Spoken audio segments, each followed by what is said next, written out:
Hello दोस्तों, स्वागत है आप सभी का स्लीपी क्लासेस में। तो आज के प्रीमिक्स में 5 क्वेश्चंस हम डिस्कस करेंगे ज्योग्राफी से रिलेटेड, जो कि आपके एग्जाम पॉइंट ऑफ व्यू से काफ़ी ज़्यादा इंपॉर्टेंट है। देखते हैं किस लेवल की प्रिपरेशन है आपके आने वाले प्रीलिम्स एग्जामिनेशन के लिए। तो उससे पहले हम बात कर लेते हैं जो आपकी प्रीमिक्स रिवीजन सीरीज चल रही है। साइंस एंड टेक के आपसे 3 क्वेश्चन पूछे गए थे सैटरडे को। अब हम डिस्कस करेंगे उसके सोल्यूशंस क्या क्या हैं। तो बेसिकली पहले क्वेश्चन में शोरम सेल के बारे में बात हो रही थी। 3 स्टेटमेंट्स आपको यहाँ पर दी गई थी, आपको बताना था उनमें से कौन कौन सी करेक्ट है। तो पहली स्टेटमेंट में जो बात हो रही थी सरफेस टू एयर मीडियम, तो ये बेसिकली आपकी सरफेस टू सरफेस मिसाइल है, ना कि सरफेस टू एयर। तो पहली स्टेटमेंट आपकी इनकरेक्ट थी, बाकी दो आपकी करेक्ट थी। उसी के आधार पर ए ऑप्शन करेक्ट ऑप्शन है। सेकंड में देखें न्यूमोनिया और डायरिया प्रोग्रेस रिपोर्ट के बारे में बहुत सिंपल चीज पूछी गई थी, किसके द्वारा ये रिलीज की जाती है। तो यहाँ पर आपकी करेक्ट ऑप्शन थी C option, international vaccine access centre. वहीं थर्ड क्वेश्चन देखें recycling of ships related 3 statements आपको यहाँ पर दी गई थी, दोबारा पूछा गया था करेक्ट बताइए। तो यहाँ पर भी आपको 4 कोड्स दिए गए थे। तो बेसिकली इसमें जो आपकी national authority of ship recycling है, इसकी बात की गई है गुजरात में सेटअप करने की, ना कि आंध्र प्रदेश में। काफी सिंपल से क्वेश्चन आपसे पूछे गए थे। तो यहाँ पर भी आपकी बी ऑप्शन करेक्ट ऑप्शन थी। तो काफी लोगों ने यहाँ पर आंसर किया है, बिल्कुल एकदम नेक टू नेक, 3 से 4 सेकंड का ही डिफरेंस रहा है। तो यहाँ पर राम नारायण ने सबसे पहले ACB करेक्ट सीक्वेंस में आंसर किया अपनी ईमेल आईडी के साथ, तो उन्हें यहाँ पर अमेजॉन का गिफ्ट वाउचर भेज दिया गया है। ठीक है जी, तो शुरुआत करते हैं आज के प्रीमिक्स की पहले क्वेश्चन के साथ, जहां पर आपको प्रेशर सिस्टम आइडेंटिफाई करने को कहा जा रहा है कुछ कैरेक्टरिस्टिक्स के आधार पर। तो देखते हैं क्या क्या कैरेक्टरिस्टिक्स दी गई हैं और उसी के चलते आपको 4 कोड्स यहां पर प्रोवाइड किए गए हैं। पहले में कह रहे हैं ये आपका लाई करता है between 10 degree north and 10 degree south latitude. Second कह रहे हैं ये आपका zone of convergence of trade winds from 2 hemispheres from subtropical high pressure belts. Third में कह रहे हैं जो पोजीशन है इस बेल्ट की वो वेरी करती है basically with the apparent movement of sun. तो बहुत ही सिंपल सा क्वेश्चन आपसे पूछा गया है, 4 ऑप्शंस आपको यहाँ पर दी गई हैं, थोड़ा सोचिए इसके बारे में, करेक्ट ऑप्शन मार्क कीजिए, फिर डिस्कस करते हैं इस क्वेश्चन को। तो देखिए यहाँ पर जो पहली स्टेटमेंट है 10 डिग्री नॉर्थ और 10 डिग्री साउथ, तो अगर ये आपका दोनों हेमिस्फीयर में लाई करता है ये प्रेशर सिस्टम या जो आपका प्रेशर बेल्ट है, तो सी ऑप्शन तो वैसे ही रूल आउट होगी। ठीक है जी, क्योंकि आपका सदर्न हेमिस्फीयर में ही प्रेजेंट रहता है फ्यूरियस 40s। अब बचती कौन सी हैं, डोल्ड्रम्स या फिर हॉर्स लैटिट्यूड या फिर आपकी नन ऑफ द, इन दोनों में से भी कोई नहीं है। अब बट जहां पर आपकी ये apparent movement of the suns के हिसाब से ये वेरी करती है बेल्ट, तो कहीं ना कहीं आप इजीली समझ गए कि यहाँ पर ITCZ के बारे में बात हो रही है। जब ITCZ के बारे में बात होगी तो आपकी डोल्ड्रम्स के बारे में बात होगी। तो यहाँ पर आपकी करेक्ट आंसर है ए ऑप्शन। ठीक है जी, डोल्ड्रम्स के बारे में इन स्टेटमेंट्स में कहा गया है। तो कंसेप्चुअल नेचर क्वेश्चन था, डिफिकल्टी लेवल हम इजी मीडियम कह सकते हैं। अगर आपने बिल्कुल भी नहीं पढ़े हैं कंसेप्ट तो आपको थोड़ी दिक्कत आएगी ऐसे क्वेश्चन सॉल्व करने में, बट ऐसे चीज़ें हम बहुत ही बेसिक चीज़ें रहती हैं जो कि इनिशियली जब हम ज्योग्राफी शुरू करते हैं तो कवर करते ही हैं। ठीक है जी, तो इन्हें कहते हैं इक्वेटोरियल काम्स। तो बेसिकली यहाँ पर क्या रहता है कि आपके जो नॉर्थ ईस्ट और जो साउथ ईस्ट ट्रेड विंड्स हैं वो मिलती हैं। यहाँ पर किस तरीके से मिलती हैं यहाँ आप देख सकते हैं इस इमेज में। ठीक है जी, ये आपका डोल्ड्रम्स का रीजन है, ये आपके हॉर्स लैटिट्यूड्स हैं 30 degree north as well as 30 degree south, ये आते हैं आपके रोरिंग 40s। तो डोल्ड्रम्स के बारे में बात कर रहे थे कि यहाँ पर आपकी ये दोनों विंड्स मिलती हैं। तो जनरली ये क्यों इंपॉर्टेंट है, तो यहाँ पर जो आपकी सेलिंग शिप्स रहती है थोड़ा सा उन्हें डर रहता है, क्योंकि यहाँ पर आपकी विंड मूवमेंट नहीं रहती जो कि उनकी सेलिंग शिप्स को जो कि बेसिकली उन्हें मोशन प्रोवाइड करेगी वहाँ पर। ठीक है जी, तो इसी आधार पर आपके लिए काफ़ी इंपॉर्टेंट पॉइंट्स हैं ये सारे, आप देख लीजिए, जैसे नोट कर लीजिए, अपने नोट्स में कंपाइल कर लीजिए। काफ़ी सिंपल सा क्वेश्चन पूछा गया था और इस तरीके से जितने भी हमारे प्रेशर सिस्टम्स हैं उनसे रिलेटेड क्वेश्चन पूछे जाते हैं। आपको सारे प्रेशर सिस्टम्स के बारे में अच्छे से पता होना चाहिए, साथ के साथ कंसेप्चुअल क्वेश्चन ज़्यादातर पूछे जाते हैं। ठीक है जी, हम कोशिश करेंगे आने वाले प्रीमिक्स में भी इन सारे प्रेशर सिस्टम से रिलेटेड क्वेश्चन यहाँ पर डिस्कस करने की। अगले क्वेश्चन की ओर बढ़ते हैं, सेकंड क्वेश्चन। अब यहाँ बात हो रही है कि ट्राइब्स ऑफ इंडिया से रिलेटेड पेयर्स दिए गए हैं आपको, 3 पेयर्स आपको बताना है इनमें से कौन कौन सा करेक्ट है। तो अगर आज आपने हमारा 2 मिनट सेशन अटेंड किया हो तो बेसिकली अब उसमें आपके ट्राइब्स कवर किए जा रहे हैं, जो इंपॉर्टेंट ट्राइब्स हैं इंडिया की, और एग्जाम पॉइंट ऑफ व्यू से क्या क्या रेलेवेंट इन्फॉर्मेशन है तो वो पूछी जा रही है आपसे। तो बेसिकली यहाँ पर आपको 3 पेयर्स दिए गए हैं। पहले में कह रहे हैं मालधारी ट्राइब, आपका महाराष्ट्र के लिए कहा जा रहा है। सेकंड में कह रहे हैं थारू ट्राइब, आपका उत्तर प्रदेश। थर्ड में कह रहे हैं कटकरी ट्राइब, आपका महाराष्ट्र। ठीक है जी, तो यहाँ पर 3 हैं आपके पास ऑप्शंस। अब आपको बताना है इनमें से कौन कौन सी करेक्ट है। थोड़ा सोचिए इसके बारे में, करेक्ट ऑप्शन मार्क कीजिए। 4 कोड्स आपको दिए गए हैं, फिर डिस्कस करते हैं इस क्वेश्चन को। तो यहाँ पर आपकी करेक्ट ऑप्शन है सेकेंड एंड थर्ड ओनली। ये थारू ट्राइब आपकी उत्तर प्रदेश की है, कटकरी ट्राइब आपकी महाराष्ट्र की है, बट जो मल्हारी ट्राइब है ये आपकी गुजरात की है।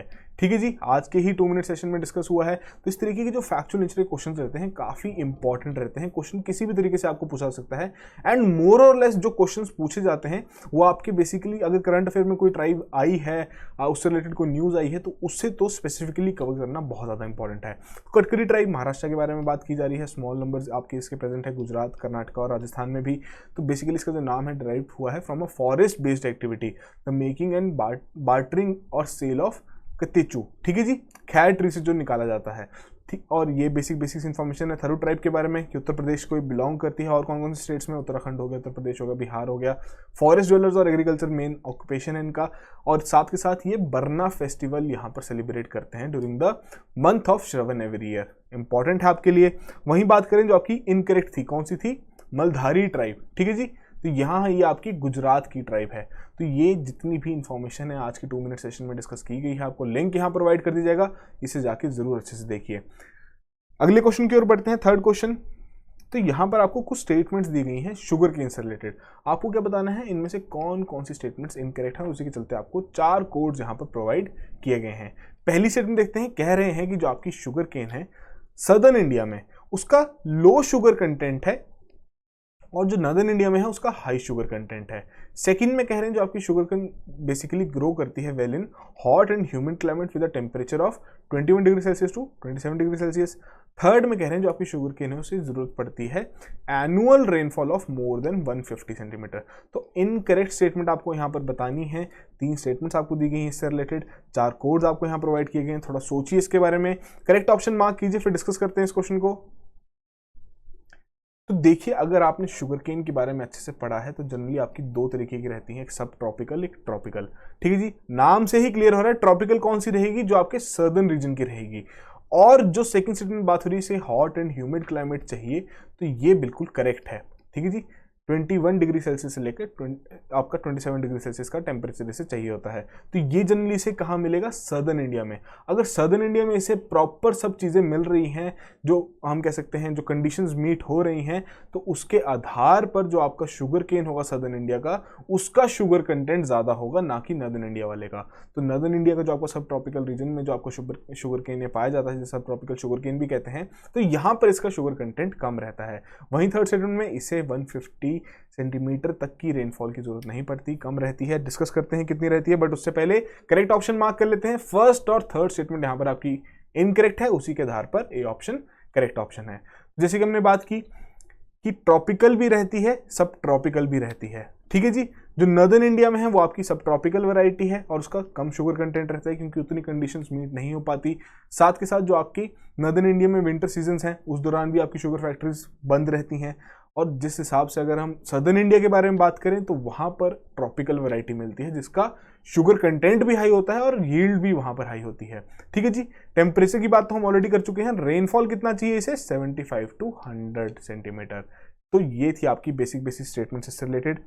उसके अलावा और क्या क्या इंपॉर्टेंट पॉइंट्स हैं जो कि आपको पता होने जरूरी हैं कि बेसिकली यहाँ पर आपकी जो मीडियम और हैवी सॉइल्स हैं where irrigation facilities are available and are ideal for its cultivation, ये इंपॉर्टेंट है।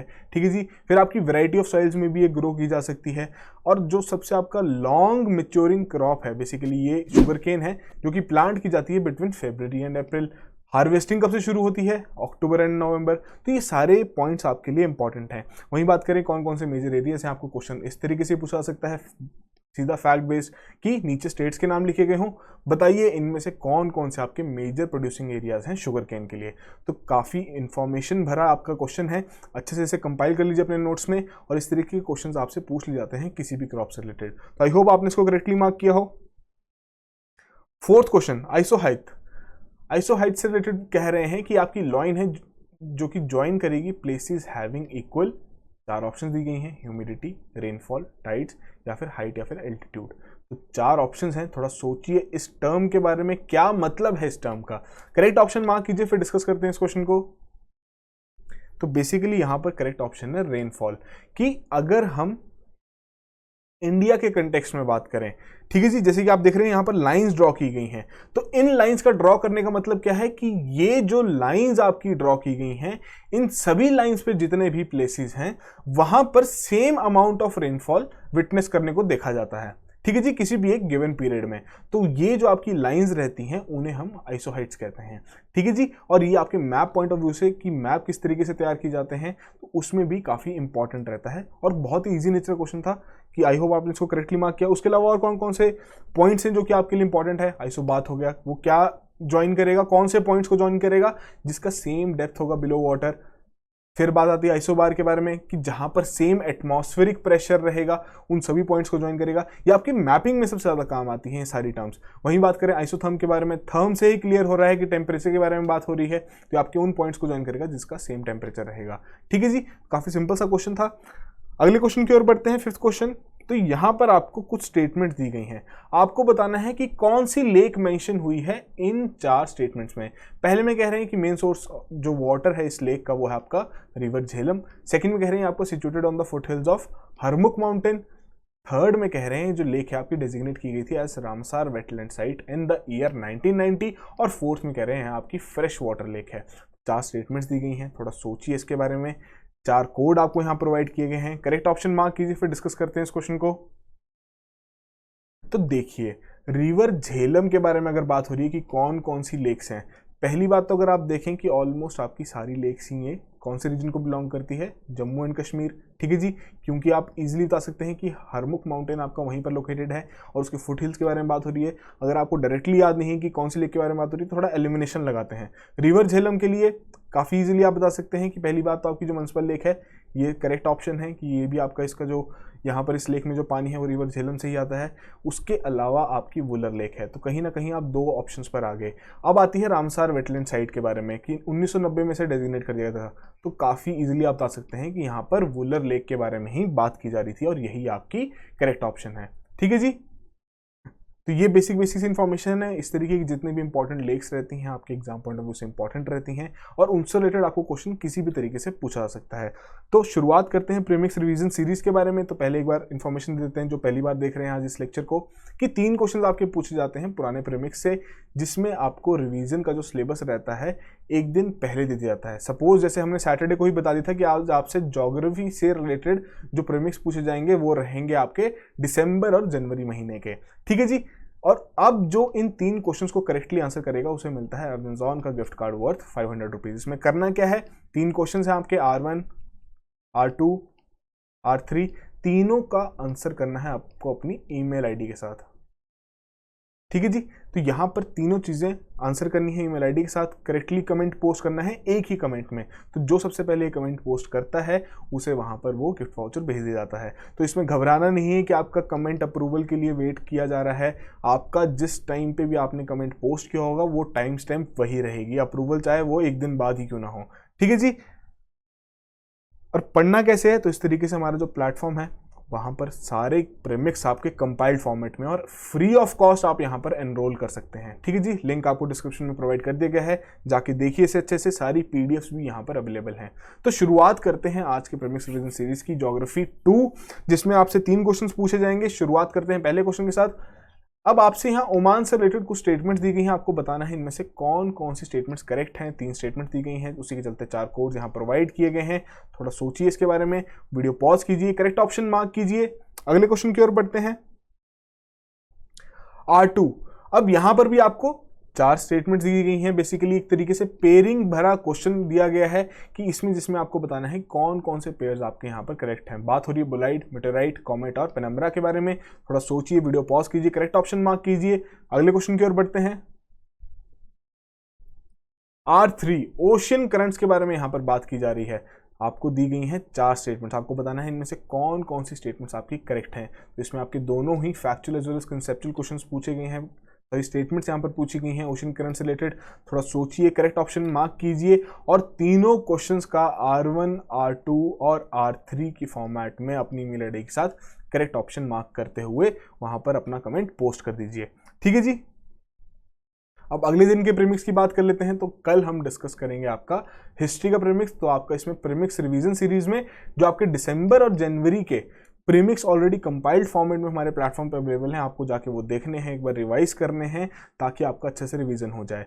और इंपॉर्टेंट क्यों है ये प्रीमिक्स रिवीजन सीरीज, ताकि जो प्रीलिम्स के लिए आपके पास थोड़ा बहुत टाइम बचा है उसे आप काफ़ी अच्छे तरीके से यूटिलाइज कर सकें, ताकि जो आपकी प्रिपरेशन है वो और बेहतर हो सके। और वो बेहतर कैसे होगी? ज़्यादा से ज़्यादा प्रैक्टिस करके। जितनी ज़्यादा आप प्रैक्टिस करेंगे उतना ही ज़्यादा आपका कॉन्फिडेंस बढ़ेगा, वहाँ पर उतनी ही ज़्यादा आप चीज़ें रिटेन कर पाएंगे। और मोस्टली जो भी क्वेश्चन हम डिस्कस करते हैं प्रीमिक्स में, वो आपके या तो करंट अफेयर रिलेटेड रहते हैं या फिर स्टार्टिंग में से वो पोर्शन हम डिस्कस करते हैं जो कि आपके एग्जाम पॉइंट ऑफ व्यू से रेलिवेंट है।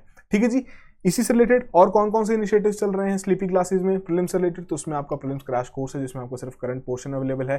ठीक है जी। अगर आपको स्टैटिक और करंट दोनों चीज़ें पढ़नी है तो उसकी भी ऑप्शन अवेलेबल है। टेस्ट सीरीज की ऑप्शन है जिसमें आपको फुल लेंथ टेस्ट है। ठीक है जी।